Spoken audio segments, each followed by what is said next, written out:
The city had forgotten Calvin Briggs, and that was exactly how he wanted it. For 18 months he'd perfected his invisibility, just another homeless veteran beneath the notice of anyone who mattered. Officer Hanley never questioned why this particular vagrant watched the streets with military precision, never wondered about the calculation behind those quiet eyes. When Hanley's nightstick jabbed Calvin's ribs, the officer saw only submission, never recognizing the controlled patience of a Special Forces operative. But when billionaire William Strong's face appeared on downtown billboards, something shifted in Calvin's carefully maintained facade. The man who had testified against him, who had buried the truth beneath classified files, had returned as Strong's security team swept the streets clean of undesirables. They overlooked the most dangerous man in the city, a ghost methodically planning the fall of an empire built on betrayal. Just before we get back to it, I'd love to know where you're watching from today, and if you're enjoying these stories, make sure you're subscribed, because tomorrow's special episode is one you definitely don't want to miss. The morning chill seeped through Calvin Briggs' layers of worn clothing. He sat cross-legged under the overpass, his weathered hands breaking apart a stale bagel for the pigeons that had become his daily companions. The birds pecked eagerly at the crumbs, unafraid of the quiet man with the salt and pepper beard. Calvin's eyes, sharp and observant despite the exhaustion that rimmed them, tracked the movement of each bird. His gaze occasionally drifted to the scar on his wrist, a jagged reminder visible beneath his frayed jacket sleeve. The military patches on his old backpack were faded, but still recognizable to anyone who knew what to look for. A police siren wailed in the distance, and Calvin's body tensed imperceptibly. The pigeons scattered in a flurry of wings as he carefully packed up his few belongings and slung the backpack over his shoulder. Time to move. The morning bustle of downtown was picking up as Calvin made his way toward Franklin Street. Business people rushed past, clutching coffee cups and avoiding eye contact with the disheveled man who walked with surprising grace despite his worn-down boots. "Hey, you! Didn't I tell you to stay off this block?" The harsh voice cut through the ambient noise of the street. Officer Rick Hanley was stepping out of his patrol car, his hand resting casually on his holster. Tall with close-cropped blonde hair and a perpetual sneer, Hanley had made it his personal mission to clean up the downtown area. "Good morning, officer," Calvin said quietly, his voice a low rumble from disuse. "Don't good morning me," Hanley snapped, closing in until he stood uncomfortably close to Calvin. "You're loitering in front of a business. Move along before I decide to run you in." Calvin nodded once, his expression unchanged. He didn't argue or plead, just began to step away from the coffee shop entrance. "That's right.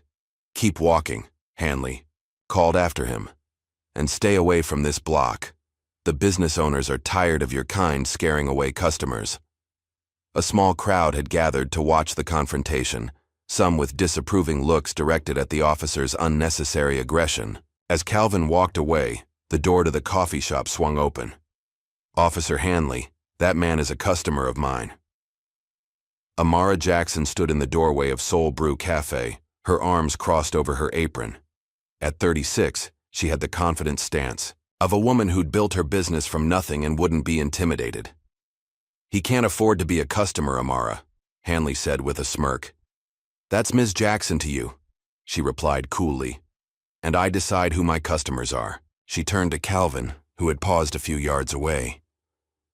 "Your usual is ready, Mr. Briggs." Calvin's eyes met hers briefly, a flash of gratitude crossing his stoic features. He approached the cafe, keeping a respectful distance from the officer. Hanley scoffed but backed off, muttering something about bleeding hearts as he returned to his patrol car. Inside the warm cafe, Calvin stood awkwardly by the counter. Amara handed him a large black coffee in a proper ceramic mug, never a to-go cup. "Have a seat," she said, nodding toward a corner table. "Breakfast sandwich coming up." Calvin nodded his thanks and moved to the corner table with his back to the wall, a position that gave him a clear view of both the entrance and the back door. From behind the counter, Amara watched him with curious eyes. Every morning for the past 3 months, he'd appeared at her cafe, always quiet, always respectful, always paying with carefully counted coins from a small tin in his pocket. She'd begun adding extra food on the house after noticing how thin he was beneath the layers. There was something about his eyes. They didn't match the rest of him. They were alert, intelligent, constantly scanning. Military, she guessed. She recognized the look from her uncle who'd come back from Desert Storm a different man. The bell above the door jingled as a teenager burst in, backpack slung over one shoulder. "Mom, I'm gonna be late. Did you make my—" "Lunch is in the fridge. In the back, Malik," Amara interrupted, tilting her head toward Calvin with a subtle gesture not to make a scene. Malik Jackson, 16 and gangly with the recent growth spurt that had left him towering over his mother, followed her gaze to the corner table. His eyes widened slightly at the sight of Calvin. "That him?" he whispered, grabbing an apple from the fruit bowl on the counter. Amara nodded slightly, placing a plate with an egg sandwich in front of Calvin. "Enjoy, Mr. Briggs." Calvin looked up, his eyes meeting Malik's curious stare for a brief moment, before the boy looked away, suddenly fascinated by his shoelaces. "Thank you," Calvin said softly to Amara. Outside the cafe windows, a flock of pigeons took flight suddenly, circling against the blue sky before disappearing over the rooftops.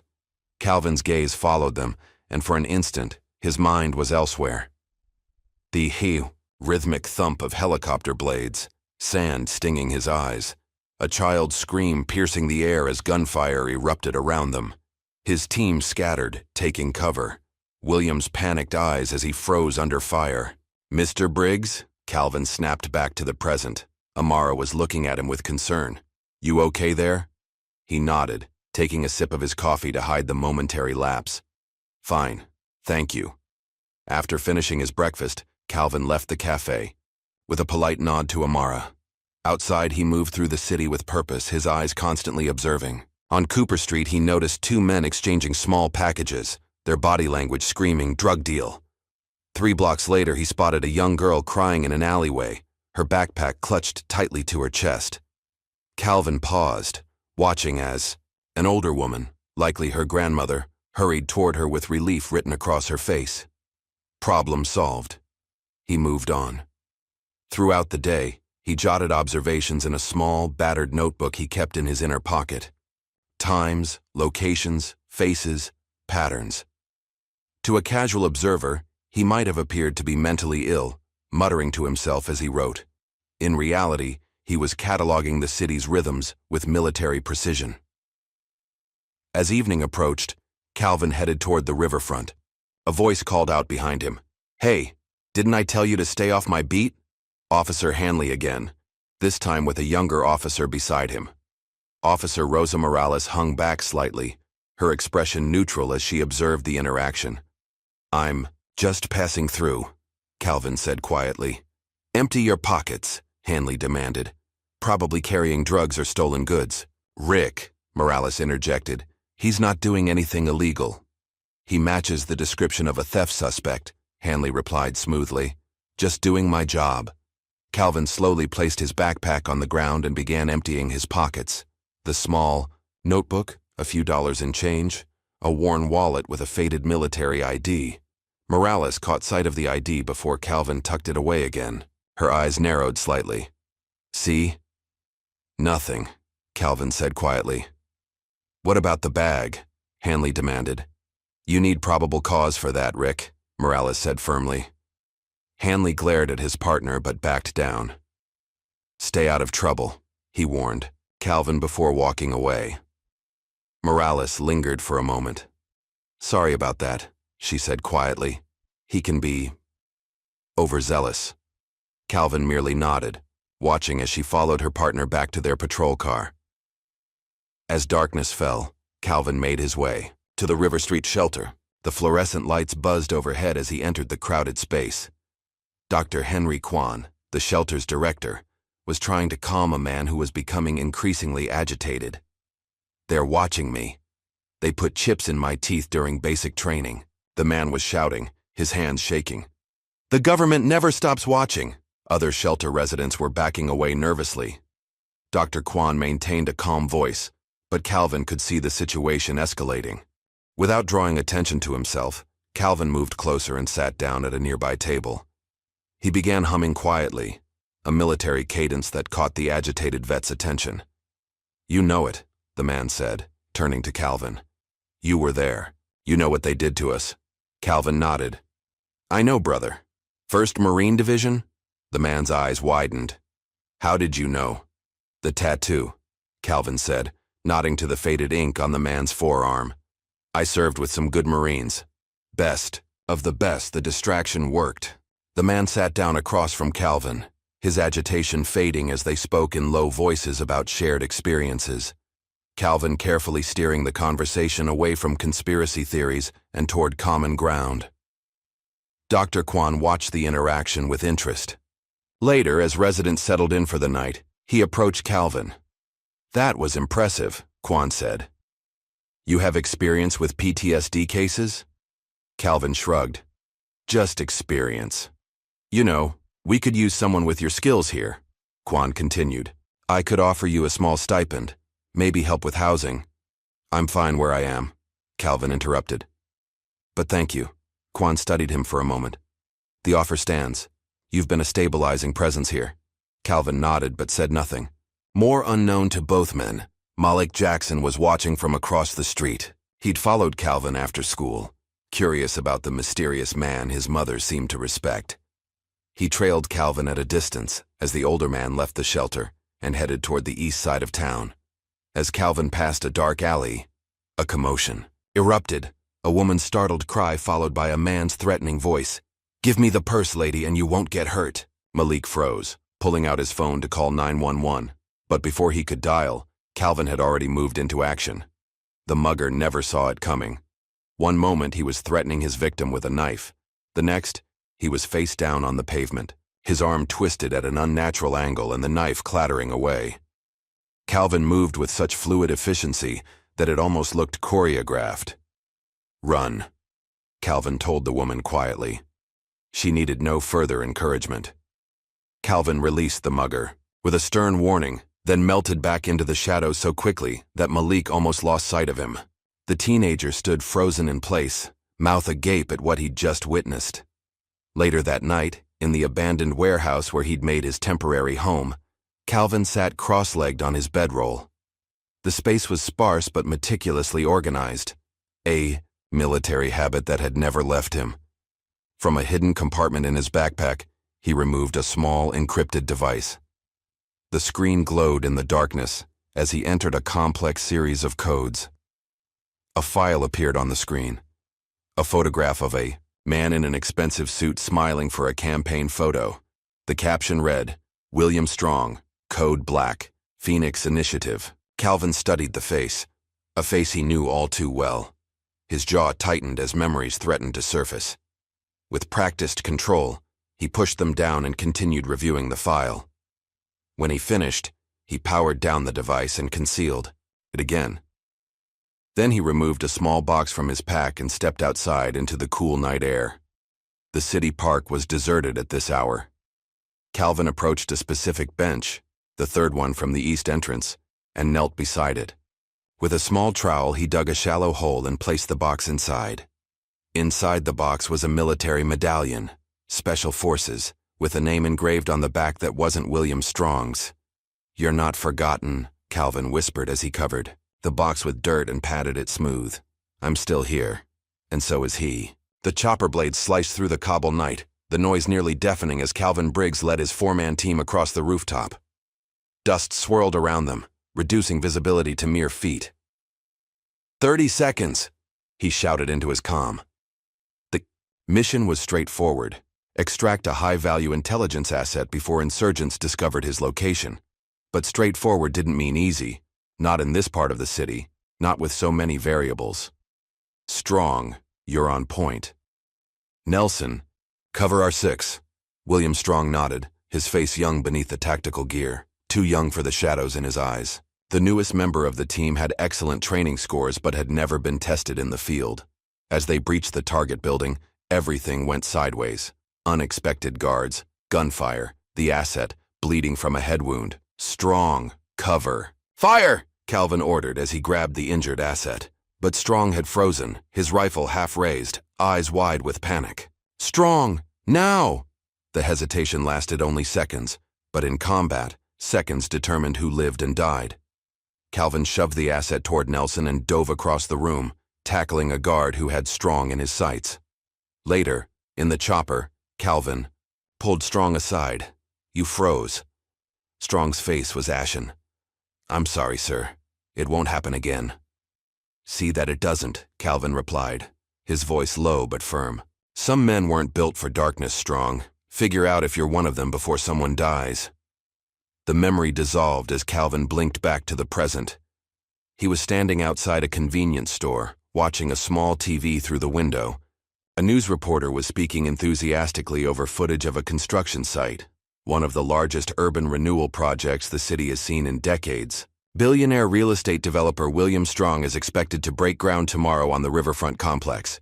The camera cut to William Strong, older now, hair perfectly styled, smile practiced as he spoke to reporters. "This project isn't just about buildings. It's about rebuilding communities, creating jobs, and restoring dignity to forgotten neighborhoods." Calvin's knuckles whitened as he gripped the strap of his backpack. The man on the screen, with his tailored suit and camera-ready smile, bore little resemblance to the frightened young soldier from his memory. But Calvin would recognize those eyes anywhere. A few blocks away, Malik burst into Soul Brew Cafe, waving his phone excitedly. "Mom, look at this." He thrust the phone toward Amara, showing her the same news segment Calvin had just seen. "That developer guy is coming to town tomorrow. They're saying he's going to revitalize the whole riverfront area." Amara frowned, wiping her hands on her apron. "Revitalize is just a fancy word for kick out the current residents. That's right where the shelter is." "But he says they're building affordable housing too," Malik argued, scrolling through the article. "That's what they all say," Amara replied skeptically. "Watch what they do, not what they say." Later that night, Calvin sat alone in his makeshift shelter, a small battery-powered lantern illuminating the page of his notebook as he wrote, "He wasn't supposed to be alive." The words stared back at him, accusatory. Calvin had spent years believing William Strong had died in that classified operation gone wrong, the operation that had ended with Calvin taking the fall, stripped of his rank, his honor, everything he'd built his life around. Yet here Strong was, alive and thriving at Tiaosi. Billionaire developer returning to the very city where Calvin had been living in shadows. Not a coincidence. Never a coincidence in their line of work. Across town, Officer Rosa Morales sat in her patrol car, laptop open on the seat beside her. She'd run a background check on Calvin Briggs, a routine procedure, she told herself, though her partner would have never bothered with a homeless vet. The results were surprising. Calvin Briggs had served in the Special Forces for over 15 years. Multiple tours in Afghanistan and Iraq, numerous commendations, and then nothing. A dishonorable discharge with no explanation, all details classified. Morales frowned, tapping her fingers on the steering wheel. Something didn't add up. Men with Calvin's record didn't end up homeless without a reason. She was still pondering this when her radio crackled. "All units in the vicinity of 5th and Main, respond to a disturbance call." The address was familiar. It was the block where Officer Hanley often cleared out homeless people from the upscale shopping district. Morales sighed and started her car. When she arrived, Hanley was already there, talking to a well-dressed man with an earpiece. Private security by the look of him. "Everything under control, Rick?" she asked, approaching the two men. "Just explaining our enhanced patrol schedule." "To Mr. Cooper here," Hanley replied smoothly. "He's handling security for William Strong's visit." Cooper nodded curtly. "We appreciate the cooperation, officers. Mr. Strong values a clean, safe environment for his investments." Something about the exchange felt off to Morales, but she maintained her professional demeanor as Cooper handed Hanley an envelope. "A token of appreciation for the department's extra efforts this week," Cooper said. Later, back in the car, Morales confronted her partner. "What was in the envelope, Rick?" Hanley shrugged. "Donation to the Police Athletic League. Strong's a big supporter." Morales didn't believe him for a second, but she said nothing, making a mental note to look into Strong's connections to the department. The next morning dawned bright and clear, perfect weather for the groundbreaking ceremony at the riverfront. Calvin positioned himself carefully, a baseball cap pulled low over his eyes as he observed from across the street. A crowd had gathered behind barriers, mostly business people and local politicians eager to be seen supporting the development.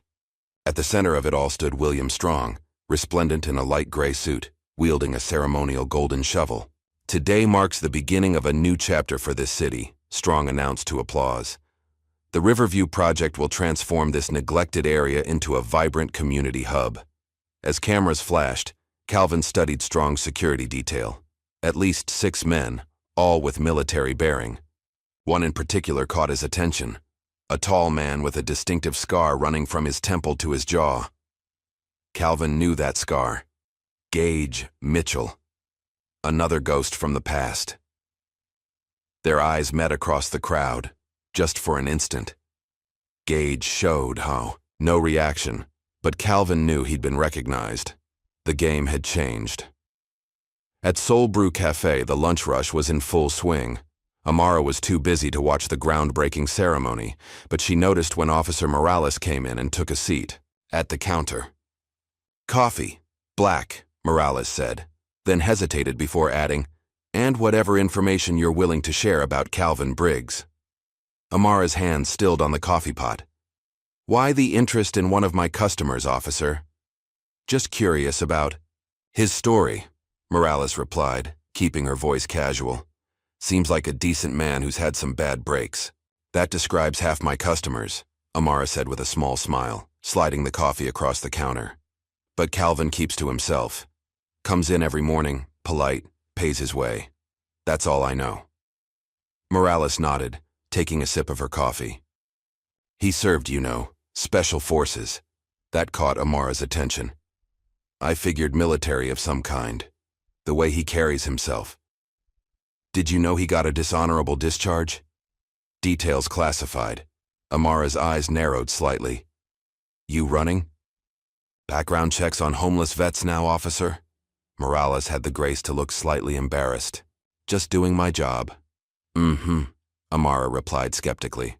"Well, whatever his past, he's caused no trouble here, which is more than I can say for some of your colleagues." The pointed reference to Hanley wasn't lost on Morales. As night fell, Calvin made his way carefully through the city, staying in shadows, avoiding the increased police presence downtown. He needed to get closer to Strong, understand what the man was really doing back in this city. The new development site was surrounded by temporary fencing, but security was focused on the main entrance. Calvin found a blind spot near the river's edge and slipped inside. Construction had barely begun, just preliminary excavation for the foundation. Calvin moved silently between earth-moving equipment, making his way toward a temporary structure that served as the project office. Through the windows, he could see blueprints spread across tables, but something didn't add up.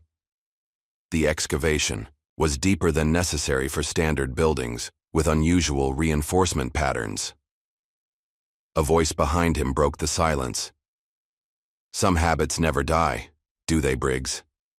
Calvin turned slowly to find himself facing Gage Mitchell, the scarred man from Strong's security team. "Gage," Calvin acknowledged quietly.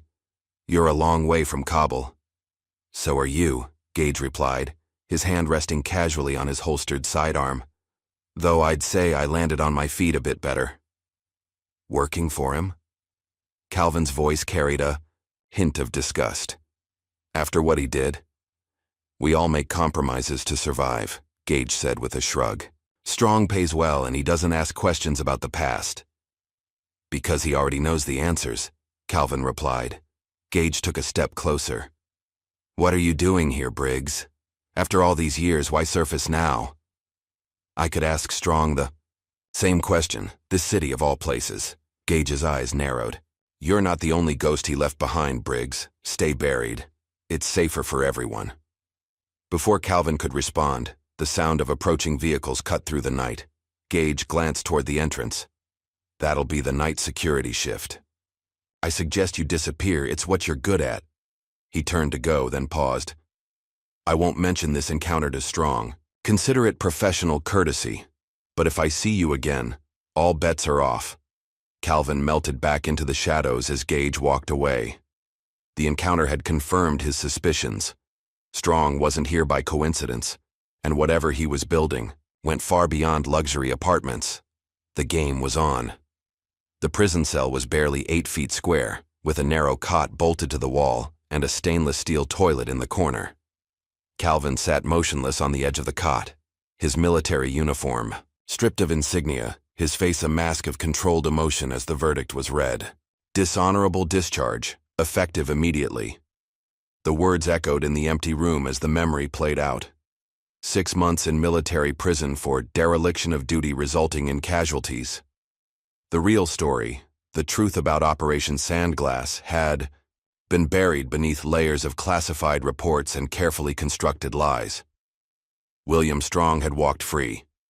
Not just free, he'd been commended for his brave actions under fire, while Calvin took the fall. Strong's testimony had sealed Calvin's fate, a perfect setup to clear Strong's name and bury the truth along with Calvin's career. Calvin blinked, the memory fading as he returned to the present. Dawn was breaking over the city, painting the abandoned warehouse in shades of gold. He rolled up his bedding with military precision, his mind cycling through what he'd learned at the construction site. Something about the excavation wasn't right. The foundations were too deep, the security too tight for a standard development project. Whatever Strong was building, it went beyond luxury apartments and retail space. Across town, William Strong studied a bank of monitors in his penthouse. Sweet. Street camera footage played on several screens, including grainy images of a homeless man moving through the shadows near the construction site. "Is this him?" Strong asked, his voice sharp with tension. The security chief nodded. "Facial recognition is 87% certain. Calvin Briggs." Strong stared at the image, his manicured fingers drumming on the desk. "After all these years, find him, bring him in quietly. And if he resists?" Strong's expression hardened. "Then make sure there's nothing to find." He turned to Officer Hanley, who stood uncomfortably in the corner of the room. "You're supposed to know every vagrant in your sector. How did you miss him?" Hanley shifted his weight nervously. "He's just another homeless vet. Keeps to himself, no trouble. I had no reason to—" "I don't pay you to make excuses," Strong interrupted coldly. "I pay you to keep my interests secure. Clean this up. Quietly."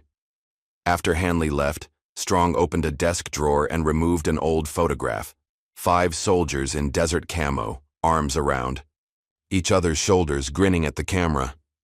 With deliberate movements, he struck a match and watched as the photo curled and blackened in the flame. Malik Jackson had started taking a different route to school. Instead of heading straight down Turner Avenue, he now detoured through the east side, hoping for a glimpse of the mysterious homeless man who disarmed a mugger with such effortless skill.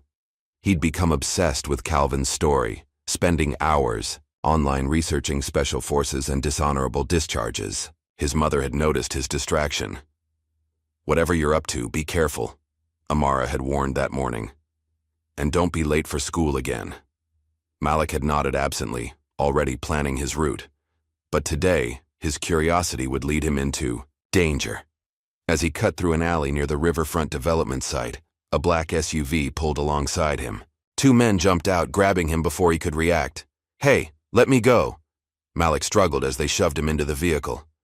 "Shut up, kid," one of the men growled.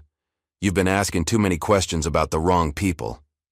The SUV peeled, away from the curb, leaving only Malik's backpack lying in the alley as evidence he'd been there at all. Calvin had spent the morning observing Strong's hotel from across the street, cataloging security patterns and personnel shifts. He was preparing to move to another vantage point when his burner phone vibrated. A text from an unknown number. "They have the cafe boy. Shipping container number 47, East Docks. Clock's ticking." Calvin moved with purpose, his homeless persona momentarily forgotten as he strode toward the waterfront. The East Docks were largely automated now, with minimal human presence, perfect for conducting business away from prying eyes. Container number 47 was at the far end of a long row, partially hidden behind stacks of empty pallets. Calvin approached, cautiously, scanning for sentries or surveillance cameras. 2 guards stood outside the container, looking bored but alert. Calvin circled around, climbing a stack of containers to get a better view. Through a small gap in the container roof, he could see Malik seated inside, hands bound behind him. 3 men surrounded him. Local muscle, not Strong's trained security. One of the men was speaking on a phone. "Just the kid for now. But we can grab the mother too if that's what it takes." Calvin's jaw tightened. Amara and Malik were innocent, caught in the crossfire of a war they didn't even know existed. This had to end now. The first guard never saw the attack coming. Calvin dropped silently from above, his forearm locking around the man's throat in a precise chokehold. The guard was unconscious in seconds. The second guard reached for his weapon but was too slow. Calvin's boot connected with his knee, dropping him to the ground with a muffled cry of pain. A swift strike to the temple silenced him. Calvin took the guard's pistol but immediately ejected the magazine and cleared the chamber. Violence was a tool he knew intimately, but killing was a line he wouldn't cross. Not anymore. Inside the container, the men heard the commotion and drew their weapons. The door burst open, flooding the dim space with sunlight. Calvin stood framed in the doorway, his silhouette terrifying in its stillness. What followed was a brutal demonstration of close quarters combat. Calvin moved with lethal efficiency, each strike calculated to disable without killing. The first man's wrist snapped as Calvin disarmed him. The second received an elbow to the sternum that left him gasping on the floor. The third man managed to fire a shot that grazed Calvin's shoulder before Calvin closed the distance between them. The man's head hit the container wall with a sickening thud, and he slumped to the ground. Calvin stood amid the fallen men, breathing heavily. Only then did he turn to Malik, whose eyes were wide with a mixture of terror and awe. "You okay, son?" Calvin asked, cutting the zip ties that bound Malik's wrists. Malik nodded, unable to speak. "Violence is easy," Calvin muttered as he checked the boy for injuries. "Control is the war." Later, after ensuring Malik was safely on his way home with strict instructions not to mention what had happened, Calvin retreated to a small storage unit he maintained across town. His shoulder needed attention, and he couldn't risk returning to his usual spots. As he cleaned and bandaged the graze wound, he considered his next move. Strong was escalating, involving civilians. The rules had changed. Across town, Dr. Henry Kwan sat in his modest office at the shelter, surrounded by stacks of printouts. He'd been researching Calvin Briggs since their conversation. Something about the man's demeanor had triggered his professional curiosity. What he'd found disturbed him. Court-martial transcripts, heavily redacted. Testimony from William Strong, describing Calvin's reckless actions that had allegedly led to civilian casualties. But the dates didn't align with other records, and several witness statements appeared to contradict Strong's account. Kwan had spent enough time working with veterans to recognize the signs of a cover-up. Calvin's discharge had been based on falsified testimony. He was almost certain of it. The military had sealed the records to avoid scandal, burying the truth along with Calvin's reputation. His research was interrupted by a knock at his office door. Officer Rosa Morales stood in the doorway, her expression serious. "Dr. Kwan, I'd like to talk to you about one of your shelter residents, Calvin Briggs." As darkness fell over the city, William Strong descended in a private elevator to a secured level beneath his temporary headquarters. The space was clinically white, lined with monitors and high-tech equipment. A team of technicians worked silently at computer stations. "Show me," Strong commanded. A technician brought up a series of blueprints on the main screen, detailed plans for subterranean structures beneath the riverfront development. "Construction is proceeding on schedule," the technician reported. "The Albino primary bunker will be complete within 6 months, with satellite locations operational by year's end." Strong nodded, studying the designs. What appeared to be luxury condos and retail space on the surface concealed a sophisticated network of underground facilities, staging areas for an operation that had nothing to do with urban renewal. And the shipments? The first containers arrive next week through Abbott Shipping. Manifests show construction materials, but the actual contents. The technician pulled up a file showing military-grade weapons and equipment, everything needed to arm a small private force. "Excellent," Strong said. "Ensure the surveillance system is fully operational. I want eyes on every approach." As he turned to leave, his phone rang. The security chief's voice was tense. "Sir, we have a situation at the docks. The team sent to handle the Jackson boy has been neutralized." Strong's face hardened. "Briggs?" "Most likely. The men are alive, but injured. One has a broken arm, another a severe concussion." "Find him," Strong snapped. "Use every resource we have." After ending the call, Strong stared at his reflection in the polished elevator doors. Calvin Briggs was becoming more than a ghost from the past. He was a very present threat. The first real confrontation came 2 days later.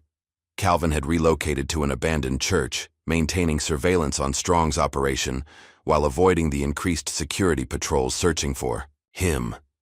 He was returning from reconnaissance when he sensed rather than saw the presence behind him. "Hello, Calvin." Calvin turned slowly to face Gage Mitchell. The scarred man stood with his hands visible, no weapon drawn, a gesture of temporary truce. "I warned you to stay buried," Gage said. "Strong crossed a line," Calvin replied. "He targeted civilians." Gage's expression flickered with something like regret. "That wasn't the plan. The team acted without proper authorization. And you're here to what? Apologize?" "I'm here to warn you," Gage said quietly. "You're not the only ghost he left behind. Stay buried." Calvin studied the man he'd once trusted with his life. "Why are you still with him, Gage?" "After everything." "He did?" "Not everyone had the luxury of principles, Calvin. Some of us just tried to survive." Gage's hand moved to the scar on his face. "You're not the only one who paid a price." "What's he planning? This isn't about real estate." Gage hesitated, conflict evident in his eyes. "You always were too smart for your own good." He glanced over his shoulder, then lowered his voice. "I can't say more, but watch the waterfront. Next Tuesday, midnight." With that cryptic warning, Gage melted back into the shadows, leaving Calvin with more questions than answers. The next morning, Soul Brew Cafe was unusually quiet. The regular breakfast crowd had thinned since news broke of a gang incident near the riverfront. Amara wiped down the counter for the third time, worry etched in her face. Malik had come home shaken 2 days before, claiming he'd taken a wrong turn and gotten lost. But Amara knew her son, knew when he was lying. Something had happened, something that had left him jumping at shadows. The bell above the door jingled, and Amara looked up hopefully. But it wasn't Calvin, who hadn't been seen in days. It was a group of men in work clothes smelling of smoke. "Coffee, black," the leader ordered. "To go." As Amara prepared their order, she overheard fragments of conversation. "Total loss.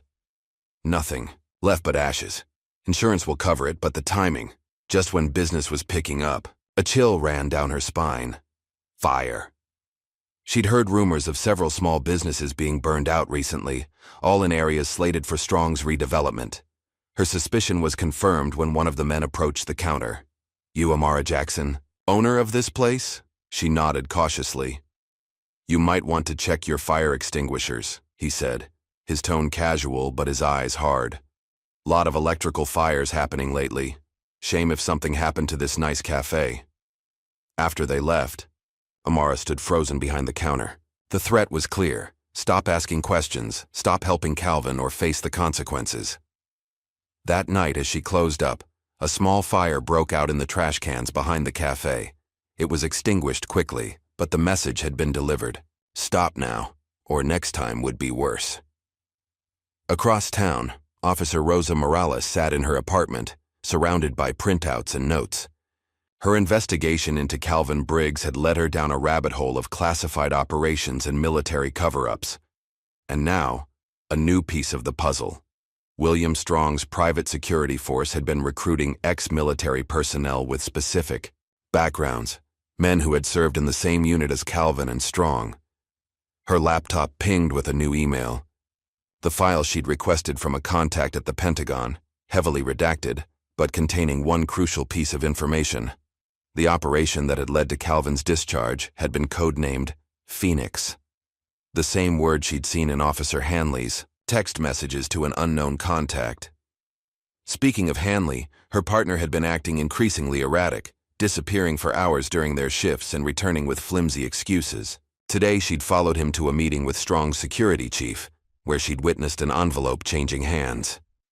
Her investigation was interrupted by a knock at her door. Hand on her off-duty weapon, she approached cautiously. "Who is it?" "Officer Morales? It's Dr. Kwan. I have information about Calvin Briggs." Rain poured from a leaden sky as Amara Jackson stormed through the abandoned church, her eyes scanning the shadowy interior until they locked on Calvin's still figure. "I know you're there," she called, water dripping from her raincoat. "Stop hiding, we need to talk." Calvin emerged from the shadows, his expression guarded. "You shouldn't be here, Amara." "Neither should you," she snapped, anger overriding her usual composure. "My cafe was nearly burned down last night. My son comes home terrified but won't tell me why. And suddenly the homeless vet who's been coming to my cafe for months disappears right when some billionaire developer shows up in town." She stepped closer, her voice dropping to a fierce whisper. "I deserve the truth, Calvin. All of it." For a long moment, Calvin was silent, weighing his options. Finally, he gestured toward a makeshift living area in what had once been the church vestry. "Sit down," he said quietly. "This is going to take a while." As the rain drummed against the stained glass windows, Calvin revealed the truth. About his time in Special Forces, about Operation Phoenix, about William Strong's betrayal that had left Calvin dishonorably discharged and several good men dead. "Strong was assigned to my unit fresh out of training," Calvin explained. "Brilliant tactician on paper but unproven in the field. Our mission was to extract a high-value target, a scientist working on a classified weapons system. Intelligence said he wanted out, wanted to defect." Calvin's eyes grew distant with memory. "It was a setup. The scientist was bait. We walked into an ambush. 3 of my men died in the initial attack, including my brother James." Amara's hand went to her mouth. "Your brother?" Calvin nodded, his face a mask of controlled grief. "James joined up because of me, followed in my footsteps. I promised our mother I'd bring him home." He continued the story, how Strong had panicked, under fire, how his actions had compromised the mission and led to more casualties. But the aftermath was even worse. Strong had connections, family in high places. To protect their name and the reputation of the program, they needed a scapegoat. I was court-martialed on falsified evidence. Strong testified against me, claimed I'd ignored intelligence that would have prevented the ambush. "And now he's here," Amara said slowly. "In this city." "Not by coincidence," Calvin confirmed. "Strong is using the development project as cover for something else, something connected to the weapons technology we were sent to extract years ago." Amara absorbed this in silence, the pieces falling into place. "And my son? How does Malik fit into this?" "They were sending me a message," Calvin said grimly. "They know I'm watching.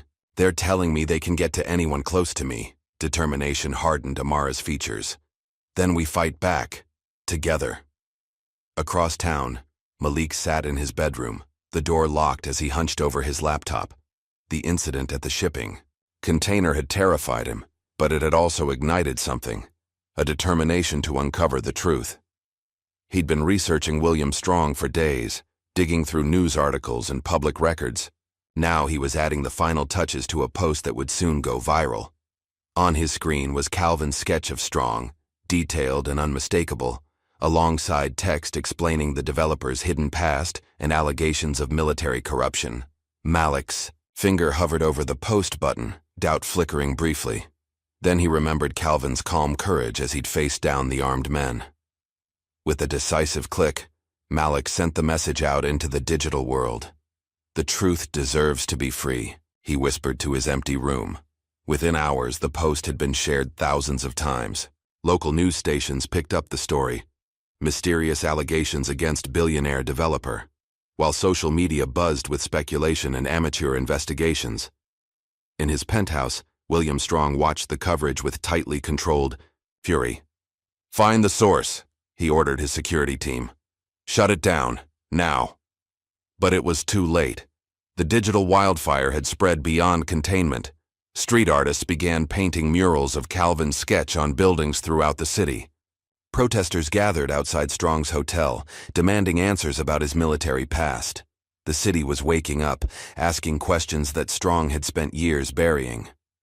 Officer Rosa Morales parked her unmarked car 2 blocks from the abandoned church.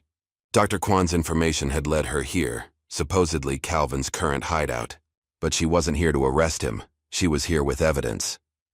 The flash drive in her pocket contained damning footage. Body camera video from Officer Hanley showing Strong's security team cleaning up the streets by forcing homeless veterans into vans, some never to be seen again. Morales had confronted her partner with the evidence that morning. Hanley had broken down surprisingly quickly, admitting he'd been on Strong's payroll for months. It started small, he'd confessed, his arrogance replaced by fear, just keeping an eye on the development area, moving the homeless along. Then it escalated. They wanted names, information, people disappeared. I wanted out, but they have dirt on me. Here. He'd handed her the flash drive. This is my insurance. Take it to Briggs. Tell him I'm sorry. Now, approaching the church cautiously, Morales called out, Calvin Briggs? I'm Officer Morales. I'm alone, and I'm here to help. Calvin emerged from the shadows, his stance cautious, but not threatening. Behind him stood Amara Jackson. Officer, Calvin acknowledged quietly. What kind of help? Morales held up the flash drive. Evidence. Against Strong and his operation. Your discharge might be reversible too. Dr. Kwan found inconsistencies in the court-martial records. For the first time since she'd encountered him, Morales saw Calvin's stoic expression falter. The possibility of clearing his name, of reclaiming his honor, was something he'd long ago stopped hoping for. As they reviewed the footage together, a disturbing pattern emerged. Strong wasn't just building luxury condos. He was systematically removing witnesses and creating infrastructure for something much darker. The foundations go 6 levels deep, Morales explained, showing them blueprints she'd obtained. Way deeper than necessary for normal construction. And these shipping manifests show equipment being brought in that has nothing to do with residential development. Calvin studied the documents with a trained eye. Weapons, he said finally. He's creating an arms depot. The quiet analysis was interrupted by Calvin's burner phone ringing, an unusual occurrence that immediately put him on alert. Briggs, he answered tersely. The voice on the other end was familiar but unexpected. Dr. Henry Kwan, speaking in a rushed whisper. They found me, Kwan said, panic evident in his voice. Strong's men. They know I've been helping Morales investigate. They're clearing out the shelter, saying it's been condemned. People are being loaded into vans. I don't know where they're taking them. Stay hidden, Calvin instructed. We're coming. But before they could formulate a plan, another call came in. This one from a number Calvin didn't recognize. Hello, Calvin. Long time. The voice sent ice through Calvin's veins. Petra. Surprised I'm alive? So was I after Strong's men finished. With me. Her voice was hard, bitter. I heard you're causing trouble for our old friend. Thought you might want to know. I've been watching him too. For years. Where are you? Calvin asked. Somewhere safe. For now. But not for long if Strong has his way. He's accelerating his timeline. Whatever he's planning, it's happening soon. Calvin's mind raced, processing this new information. Petra Walsh had been part of their unit, communication specialist, brilliant with technology. She'd been reported, killed in the same operation that had led to his discharge. I need to see you, he said finally. The old boathouse. Midnight. Come alone.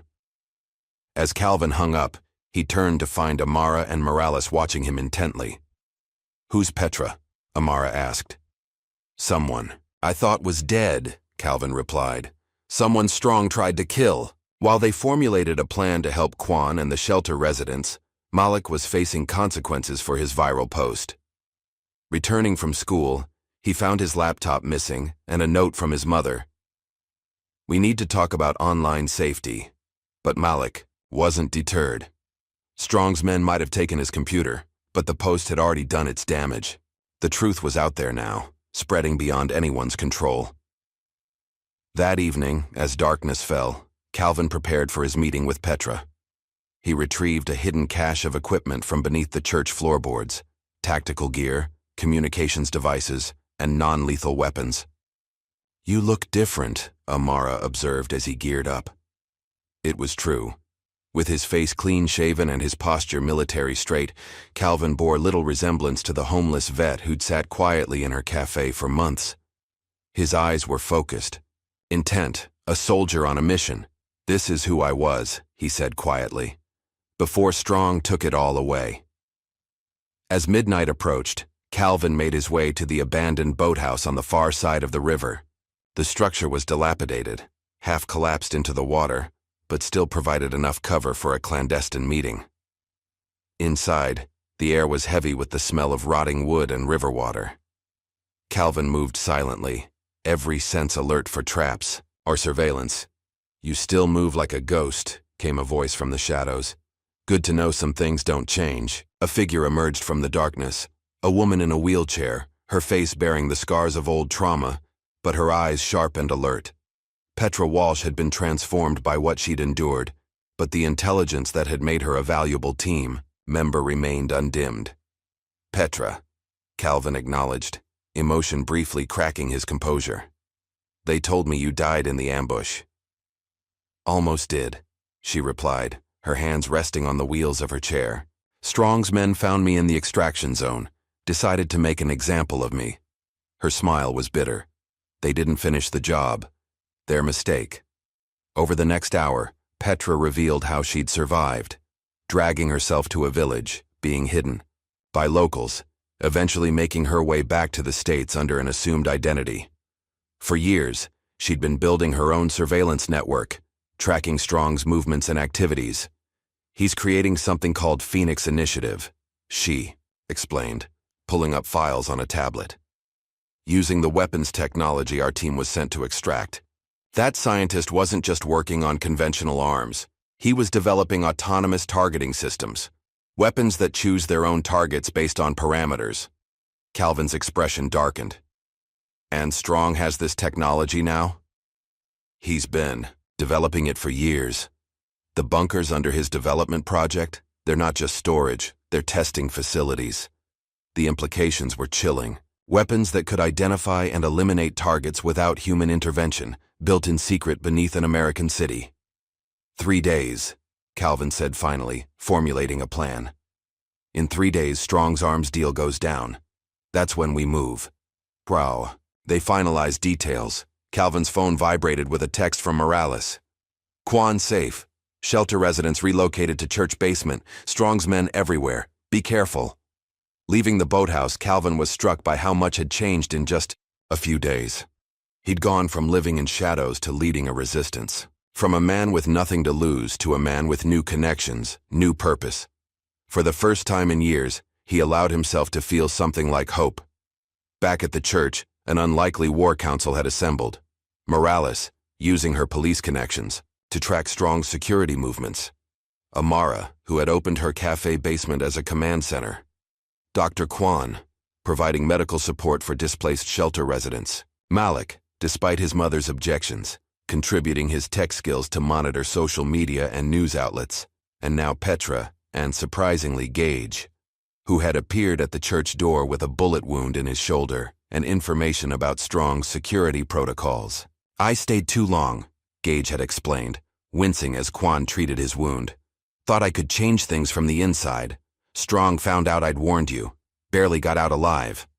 As the group gathered around a makeshift table, Calvin surveyed their unlikely alliance: a disgraced soldier, a cafe owner, a teenage hacker, a doctor, a police officer, a wounded warrior, and a woman who had survived the impossible.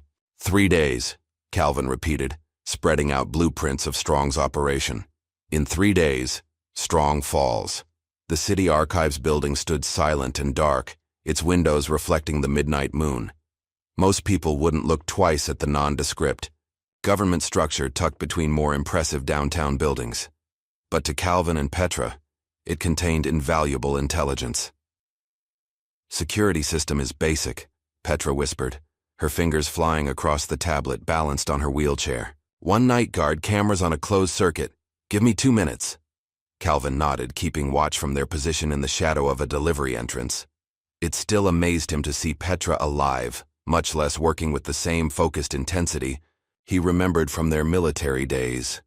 Her body might have been broken by Strong's men, but her mind remained a precision instrument. "We're in," she announced, the security panel beside the door blinking from red to green. "Guard is on the 2nd floor, east corridor. We need the basement records."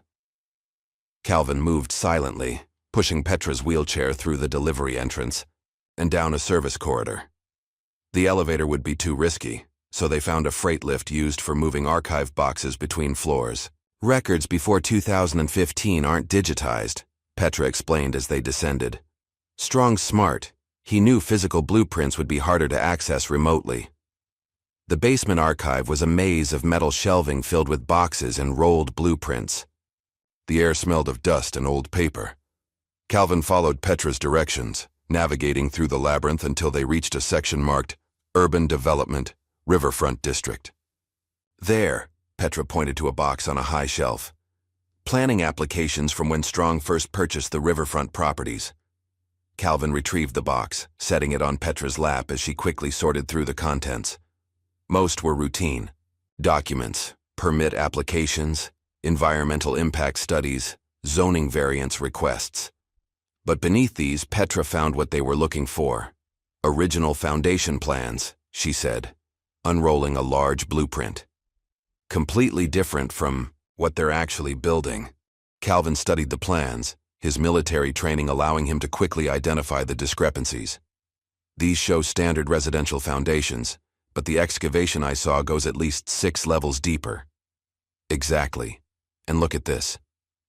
Petra pulled out another document, a geological survey with handwritten notes in the margin. "Special reinforcement required for subterranean levels, designed to withstand significant internal pressure." "Bunkers," Calvin concluded. "He's building bunkers underneath the entire development." As they continued searching, Petra found more evidence: shipping manifests disguised as construction material orders, security specifications far beyond what a luxury condo would require, and power requirements that made no sense for residential use. "This isn't just an arms depot," Petra said quietly. "It's a command center." While they worked, Petra filled in the gaps of her own story, how she'd survived after being left for dead in Afghanistan. "Strong's men found me at the extraction point," she explained, her voice clinical despite the horror of the memories. "They wanted information about the operation, about what I'd heard on the comms. When I wouldn't talk, they decided to make an example." She gestured to her legs. "Spinal damage. Doctors said I'd never walk again. After they were done, they left me to die in a ditch." "How did you survive?" Calvin asked, his voice tight with controlled anger. "Local family found me. The father had medical training. They hid me for months while I recovered, then helped me get to a refugee camp near the Pakistani border." Her eyes met Calvin's. "I heard about your court-martial from there. Knew it was a setup, but I was in no position to help. You were presumed dead." "We all were." Petra nodded. "That became my advantage. I made my way back to the States under a new identity, started building my own intelligence network. I've been tracking Strong for years, watching him build his empire on blood money and stolen technology." "The weapons system," Calvin said. "The one our team was sent to extract." "Autonomous targeting," Petra confirmed. "Weapons that can identify specific individuals or types of targets without human operators. Strong didn't just steal the technology, he's been developing it, perfecting it." Calvin's expression darkened. "And now he's selling it." "To the highest bidders," Petra agreed. "Military contractors, foreign governments, private security firms. The arms deal in 2 days is just the first of many." As they finished documenting the evidence, a noise from above alerted them. The night guard, making his rounds earlier than expected. "Time to go," Calvin whispered, quickly replacing the documents and helping Petra back into her wheelchair. They made it out just as the guard's flashlight beam swept through the archives, vanishing into the night with the evidence that could expose Strong's true operation. Dawn was breaking as they returned to the church, where Amara was waiting with coffee and a grim expression. "Trouble?" Calvin asked, immediately alert. "Gage's condition is worse," she replied. "Dr. Kwan says the bullet might have nicked an artery. He needs real medical attention." Inside, Kwan was bent over Gage, whose face had taken on an alarming pallor. The improvised medical station in the church vestry wasn't equipped for serious trauma. "I've done what I can," Kwan said, wiping blood from his hands. "But he needs surgery to remove the bullet fragments."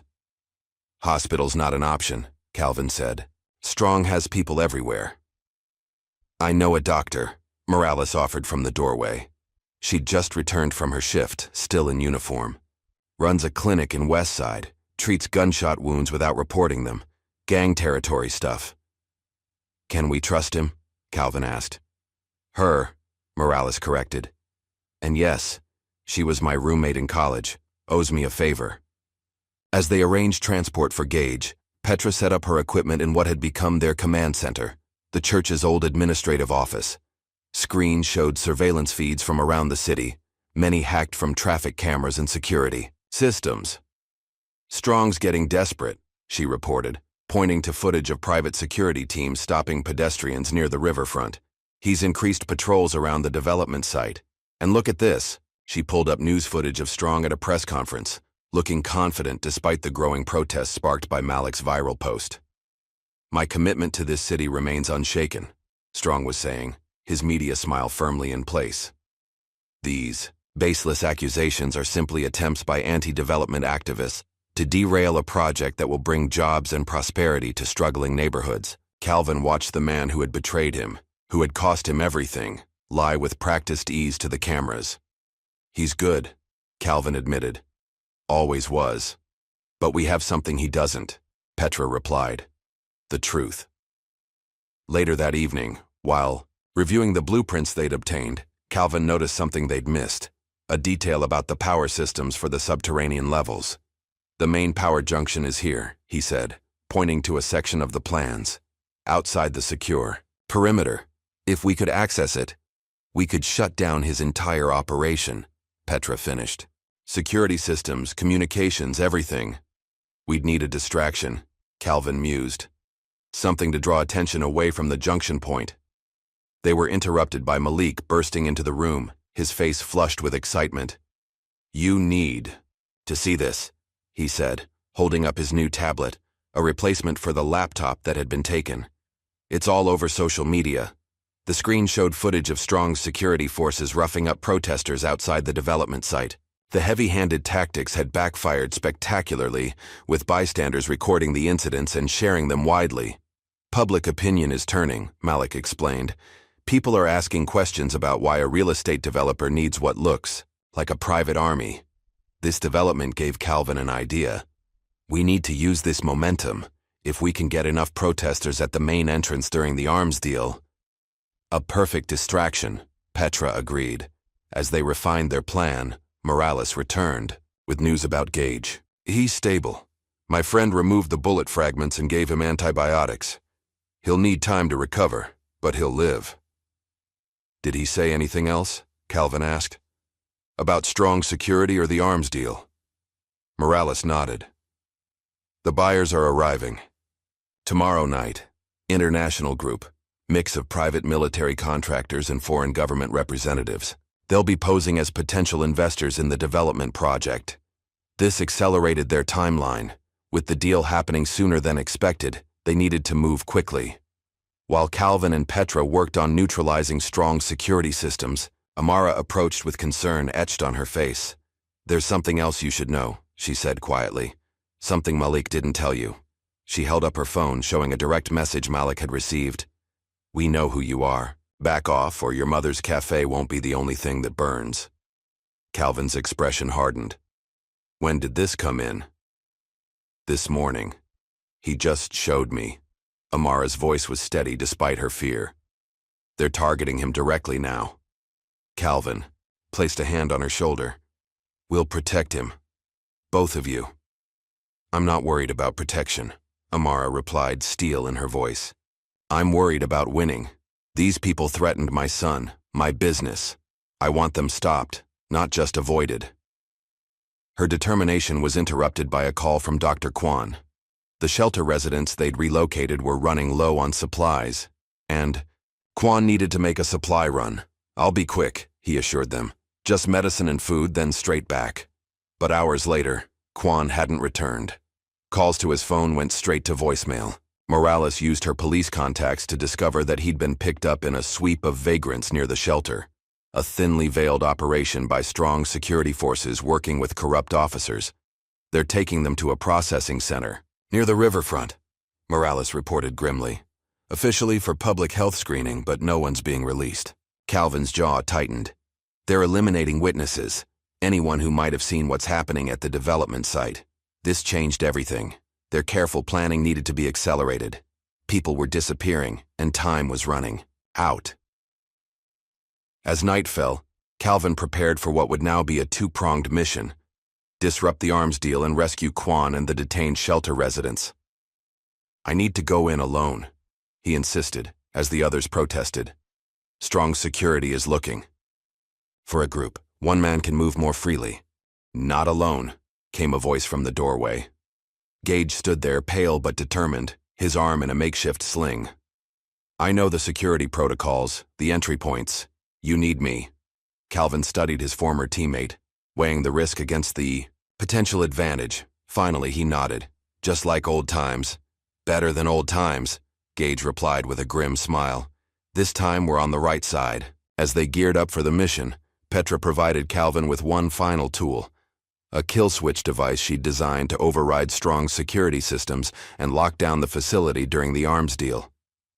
Plant this at the main junction box, she instructed. Once activated, it'll give us complete control of the building systems. We can trap Strong inside his own fortress.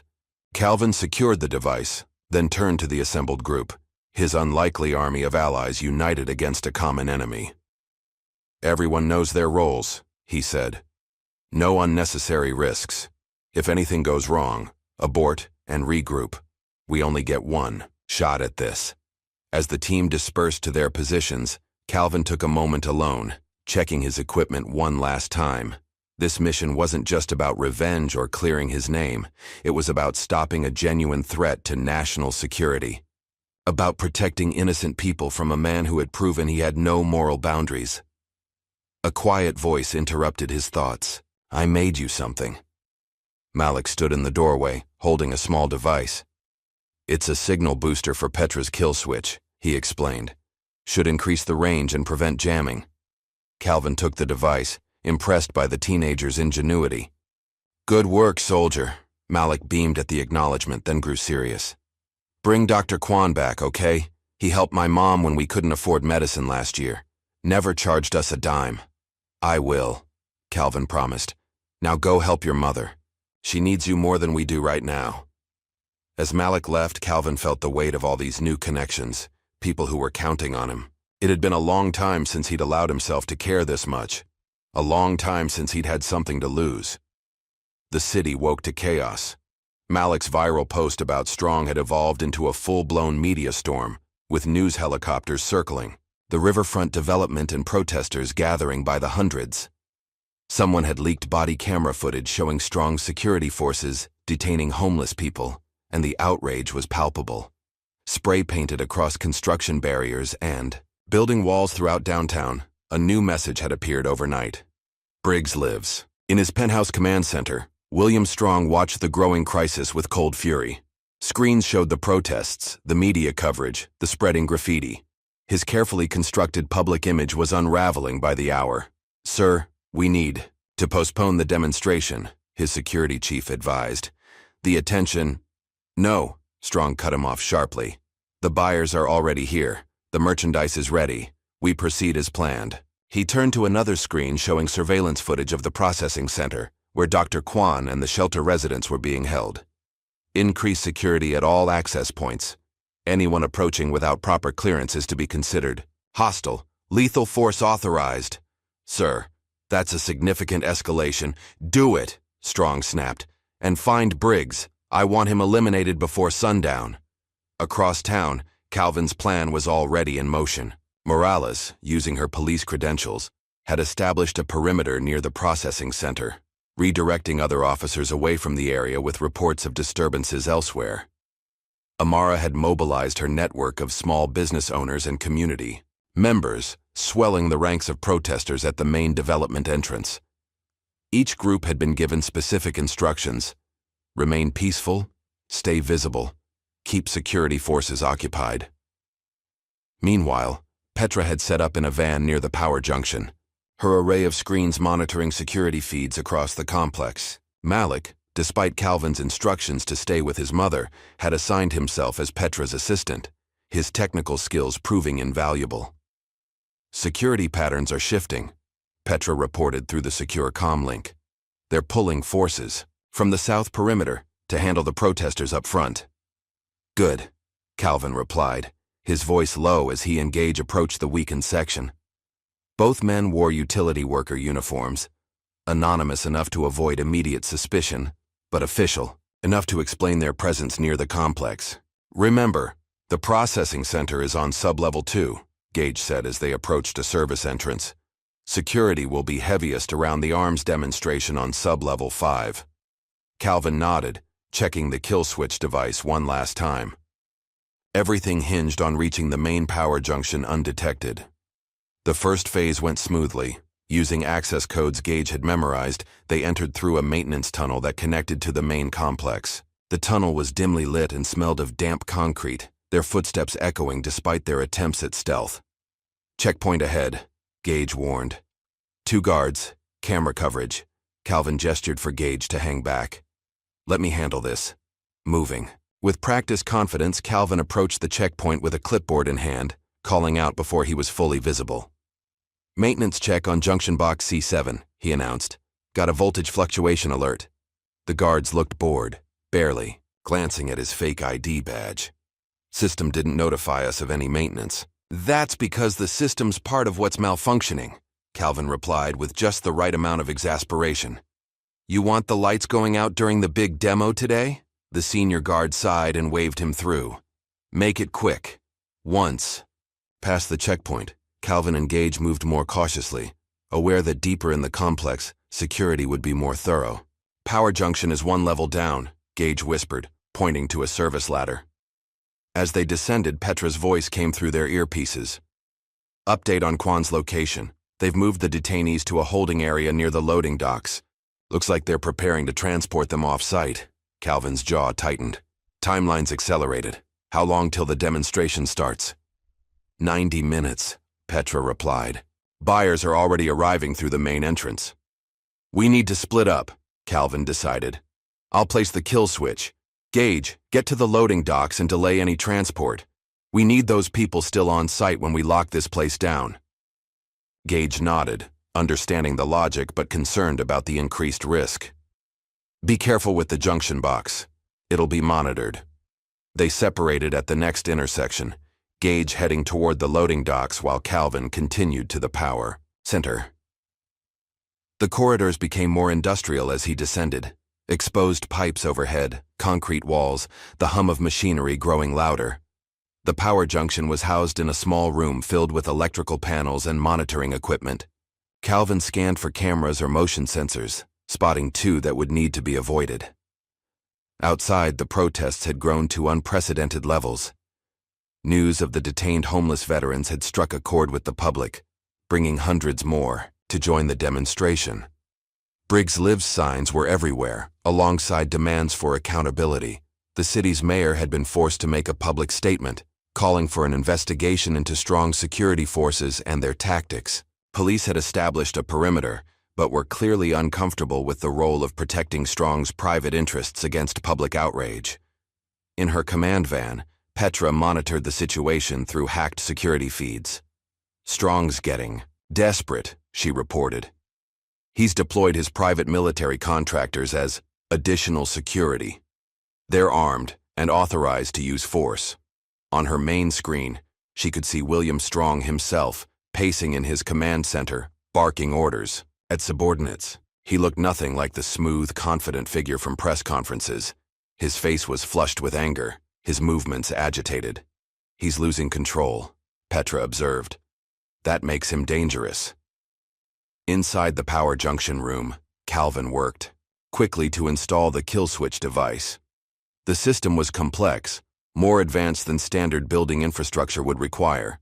Further confirmation that this was no ordinary development project. "Device is in place," he reported, "ready to activate on your signal." "Hold for optimal timing," Petra replied. "We need to wait until the arms demonstration begins and all buyers are present." Meanwhile, Gage had reached the loading docks, where he witnessed Dr. Kwan and approximately 20 shelter residents being prepared for transport. The detainees looked haggard and frightened, guarded by armed security who showed little concern for their welfare. Kwan spotted Gage but gave no sign of recognition, understanding the need for discretion. Instead, he created a distraction by pretending to collapse, drawing the guards' attention while Gage slipped behind a storage container to assess the situation. "Transport vehicles are ready to move," Gage reported quietly. 5 guards, all armed.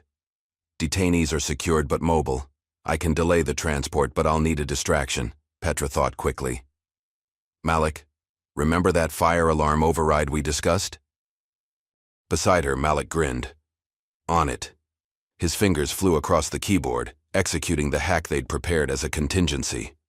Throughout the complex, fire alarms began blaring, triggering automatic protocol responses and causing momentary confusion among security personnel. In the chaos, Gage made his move. Using a maintenance tool he'd picked up along the way, he disabled 2 of the transport vehicles, ensuring the detainees couldn't be moved off-site immediately. The fire alarm distraction had an unexpected benefit. It triggered emergency protocols that temporarily opened certain security partitions, giving Calvin clearer access to additional systems. "I've got eyes on the demonstration level," he reported, watching through a security feed as buyers were ushered into a large subterranean room. Strong's showing them the targeting system in action.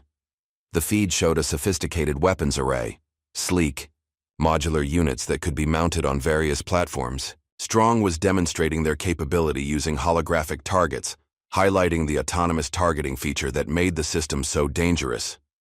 "Buyers look impressed," Calvin noted grimly. "Time to shut this down." "Not yet," Petra cautioned. "We need Strong to incriminate himself fully.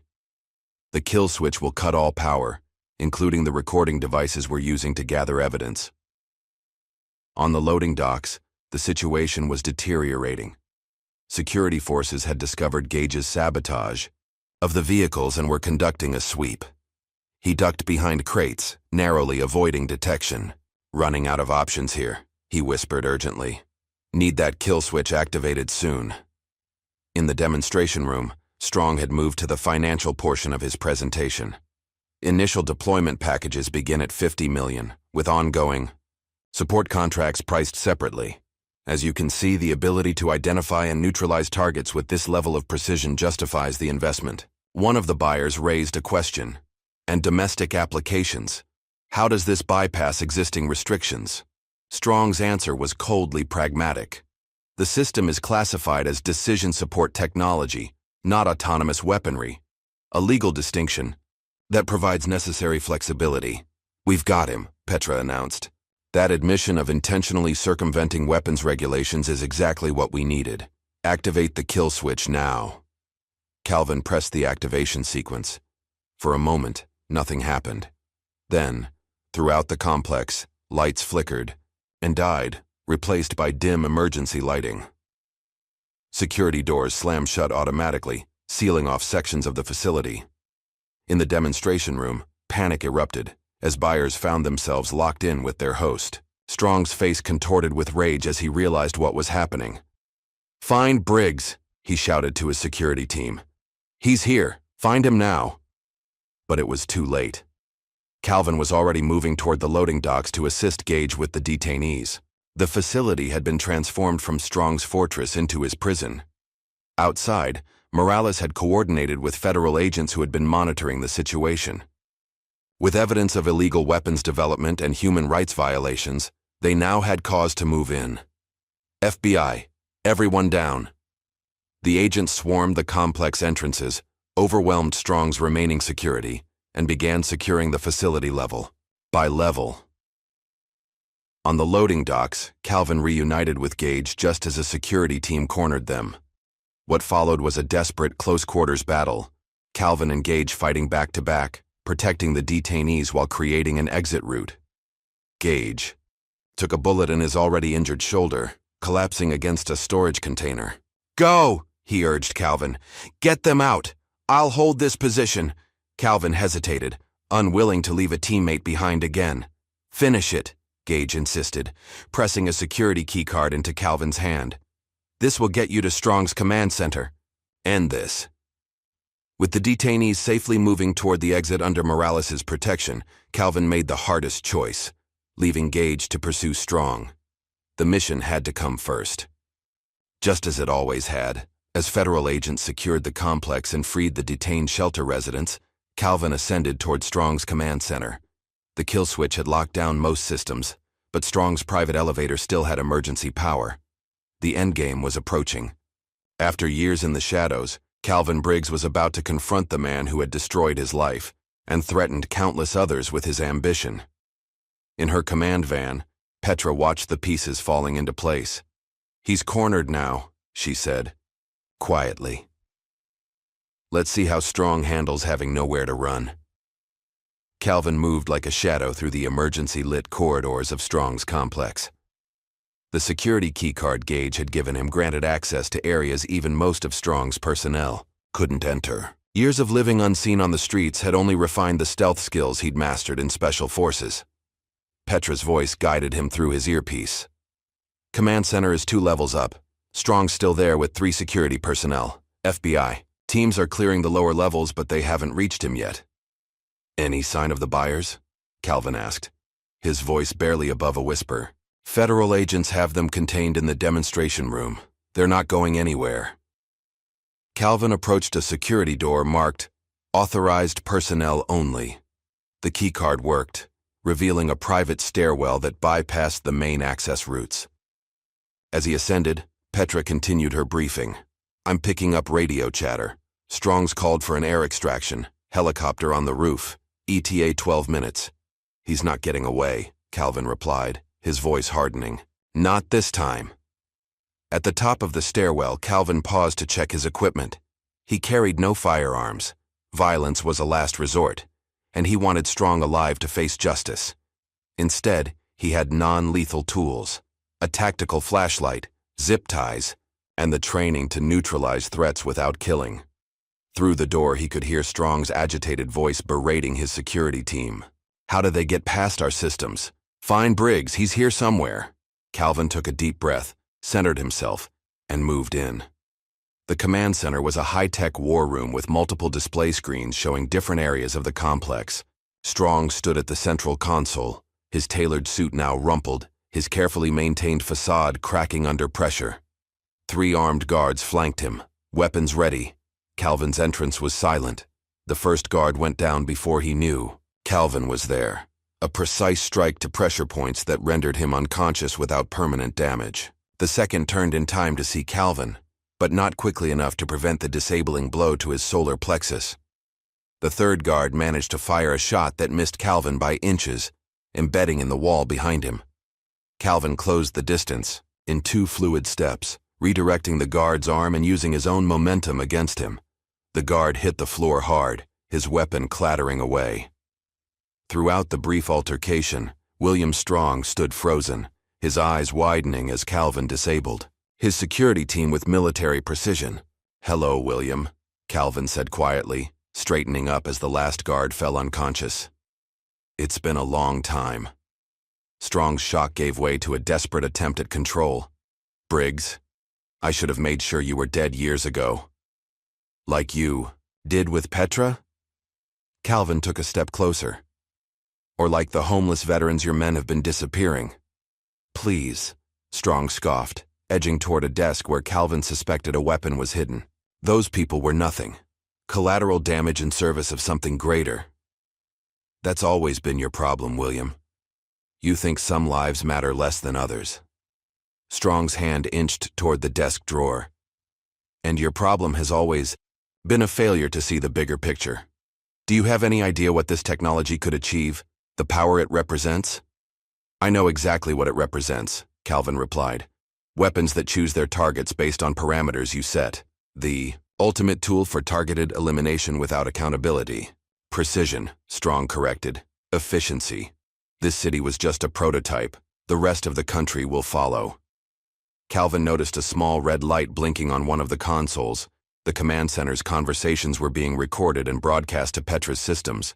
Strong was incriminating himself with every word.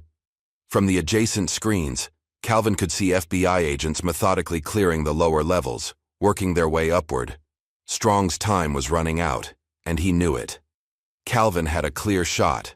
Could end Strong's threat permanently with a single well-placed strike. But that wasn't the mission. Justice demanded that Strong answer for his crimes publicly, not die a martyr to his cause. It's over, William, Calvin said. The weapons demonstration has been recorded. Your buyers are in federal custody. Your security forces are surrendering throughout the complex. Strong's composure finally cracked completely. You think I didn't have contingencies? He yanked open the desk drawer, pulling out not a weapon, but a small device with a single red button. The entire substructure is wired with explosives. One press and it all goes away. Evidence, witnesses, everything. Calvin tensed, preparing to lunge for the device, when a new voice entered the conversation through the room's speakers. Trying to access detonation protocols, Mr. Strong? I'm afraid those systems are currently unavailable. Petra's voice was cool and professional, the voice of the communications specialist who had once coordinated their missions with unflappable precision. Strong's face contorted with rage. Who is that? How are you in my systems? You should have made sure I was dead too, Petra replied. A mistake I'm thankful for. While Strong was distracted by Petra's voice, Calvin moved. In one fluid motion, he crossed the room and disarmed Strong, twisting the detonator from his grasp and restraining him with practiced efficiency. You were just another expendable, Strong spat as Calvin secured his hands behind his back.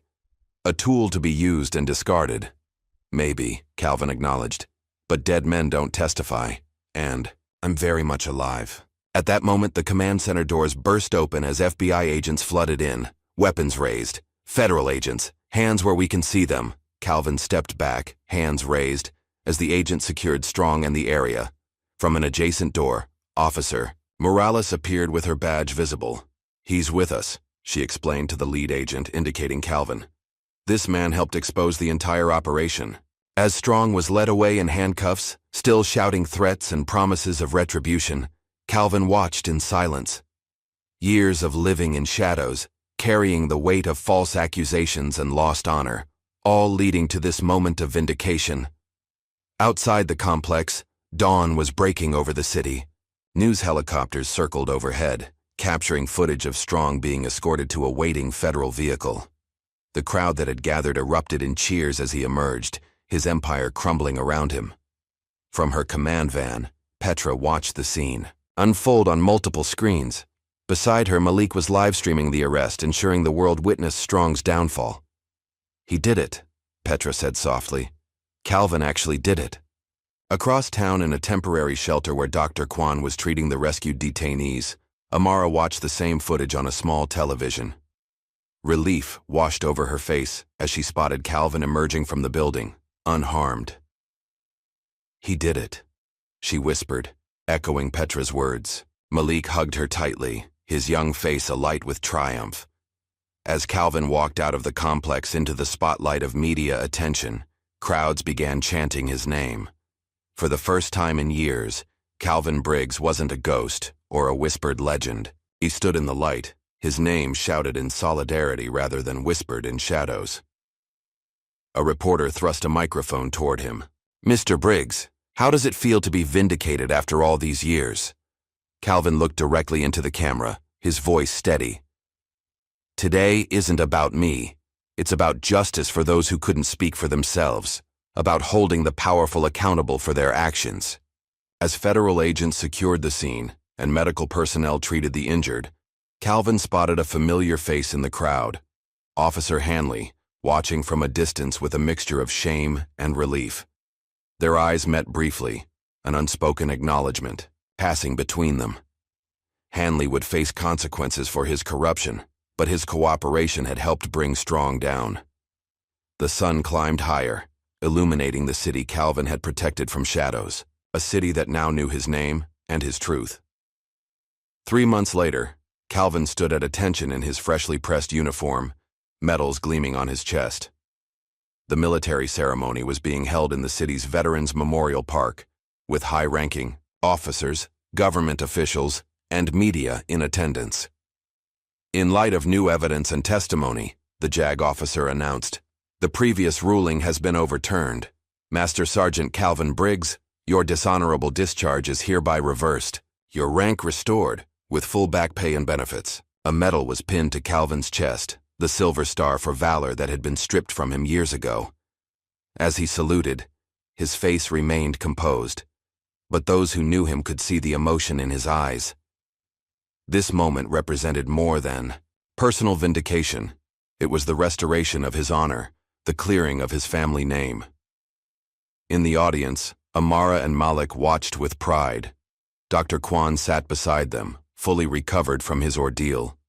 Even Officer Morales had taken the day off to attend, out of uniform, but standing at respectful attention during the ceremony. After the formal proceedings, Calvin found himself surrounded by well-wishers and reporters. He answered questions briefly, with the same quiet dignity he'd maintained throughout the entire ordeal.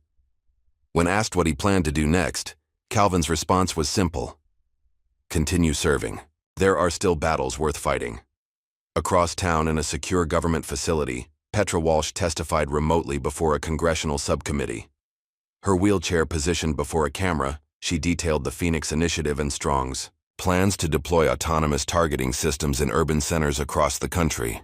"The technology itself isn't the only danger," she explained to the somber-faced lawmakers. "It's the precedent of allowing AI systems to make life or death decisions without human oversight, particularly in civilian settings." Her testimony sparked a formal military investigation into the original Phoenix operation, bringing to light corruption that extended beyond Strong himself. Several high-ranking officials who had participated in the cover-up now faced charges of their own. For Petra, this represented a different kind of vindication.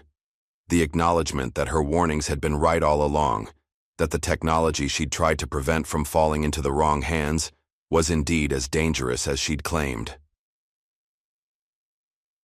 When asked if she felt she could finally find peace, Petra's smile was small but genuine. "Peace comes from knowing you've done what's right, even when it costs you everything. Today, I have that peace." 2 weeks later, the River Street shelter reopened its doors. With funding from national donors who had been moved by Dr. Kwan's courage during the Strong incident, the facility had been renovated and expanded. One wing now housed a specialized mental health center for homeless veterans, named after Gage Mitchell. Gage had survived his injuries but remained in recovery. The man who had stayed too long with Strong out of fear had found redemption in his final acts of courage. Now he worked with Dr. Kwan, using his military experience to help other veterans navigate the complex systems of care and support.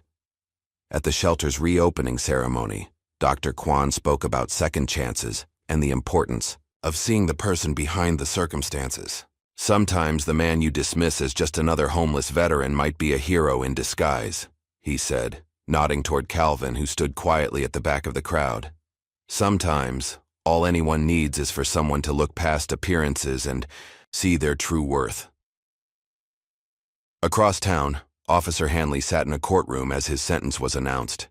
His cooperation with federal investigators had earned him leniency, but he would still serve time for his role in Strong's operation. As he was led away, his eyes met those of Officer Morales, who had come to witness justice being served.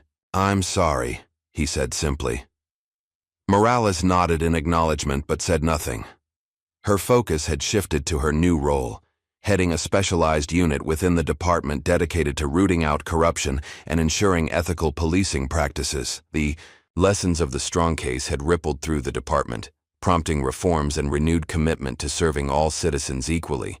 regardless of their housing status or social position. William Strong's trial became a media sensation, with daily coverage of the proceedings dominating news cycles.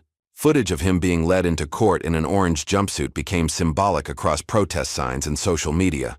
A powerful image of accountability captioned simply, "Power isn't permanent." When the verdict came down, guilty on all counts, with a sentence of life imprisonment, Calvin declined to make a public statement.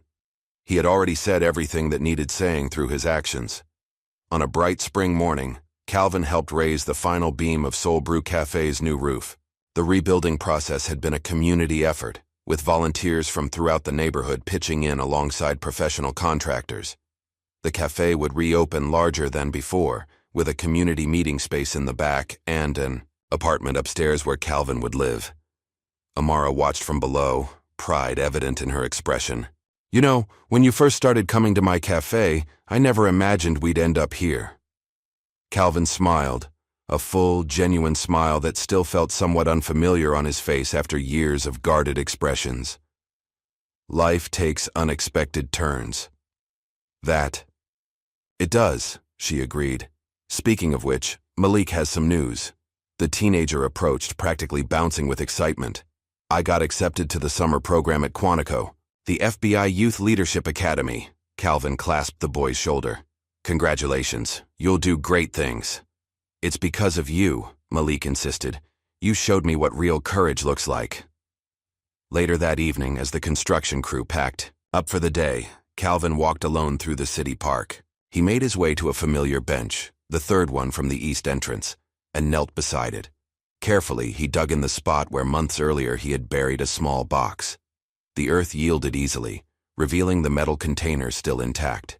Inside was the military medallion he had preserved all these years. His brother James's Silver Star, awarded posthumously after the ambush that had claimed his life. Calvin removed the medallion and placed it around his neck. "I kept my promise," he said quietly to the empty park. "It took time, but I kept it." The documentary crew found him there later, setting up their equipment at a respectful distance. The Ghost of Honor, the Calvin Briggs story, was already generating buzz in film festivals, chronicling his journey from decorated soldier to homeless veteran to vindicated hero. Calvin had agreed to the documentary reluctantly, only after being convinced that his story might help change perceptions about homeless veterans and the complex challenges they face.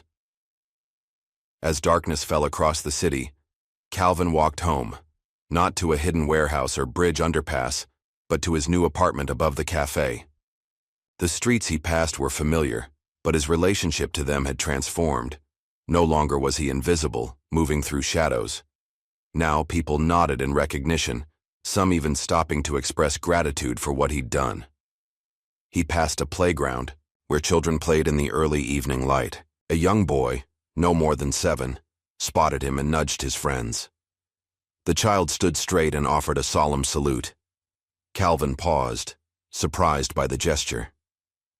After a moment's hesitation, he returned the salute with equal solemnity, a small smile warming his features. The boy beamed before returning to his friends, while Calvin continued his walk home. He was no longer defined by what had been taken from him, no longer a ghost haunting the margins of society. Calvin Briggs had reclaimed not just his name and honor, but his place in the world. He moved through the city streets with quiet purpose, no longer in exile, but home at last. Was it the uniform that made the hero, or the man willing to stand alone when everything was taken from him? If this story moved you, please like, subscribe, and share to support more untold tales of courage, hiding in plain sight.